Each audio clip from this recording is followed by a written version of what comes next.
Hey, how's it going, guys? Welcome back to another video. In today's video, I'm going to be doing an update on my neglected Syngonium Red Spot Tricolor. Now, if you haven't already seen my previous video on this plant, I will be leaving a link to that video at the end of this video, so make sure you stay till the end. So pretty much just take a look at that leaf right there. So that one is a totally new leaf. If you haven't seen my previous video, there was no pink on this leaf. So this is a red spot tricolor, obviously, but essentially the red, right, is I guess pink. This one was a leaf that was on the first video. This other one on this side was another one that was on that first video. And then there was one that I actually ended up cutting off because it was completely white. So pretty much this one's still good. You know, it's still a little green. It still has green, and so as long as this leaf still has green, it's still gonna be taking in energy for the plant. But as you can see, it already has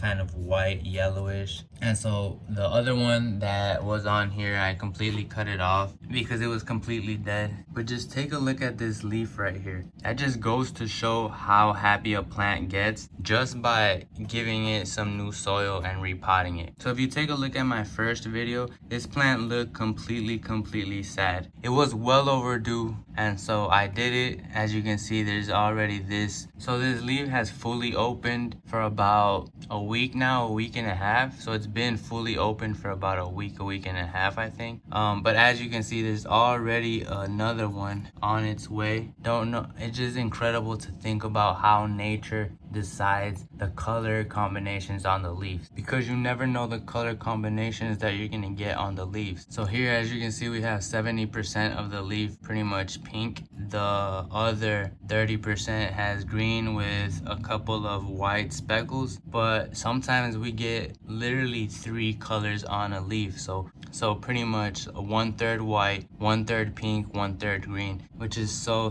cool. But as you can see, we already have another leaf that's on the way. It's already starting to unfold, and I'm very happy to see that. This one's probably going to be the next leaf to go. A couple other things that I ended up doing after the repotting that you can see in the first video, I also went ahead and got this pole, this moss pole. Pretty much I'm hoping to have this plant trail upwards. I've never really had a moss pole with this Syngonium, but since it is a Syngonium, it does trail up and you can have this grow upwards. Pretty excited to see how this is gonna work. And I also ended up adding its own light. So previously this plant didn't have its own light, but I think it definitely deserves it. It's a very expensive plant. At least it cost me a lot of money, and it's time for it to look very nice. I'm excited to see this new pink leaf that came out and the new one that's about to come, and so I'll keep you guys updated. So if you like this video and want to see more like it, make sure you hit the like button and consider subscribing. I'll see you in the next one.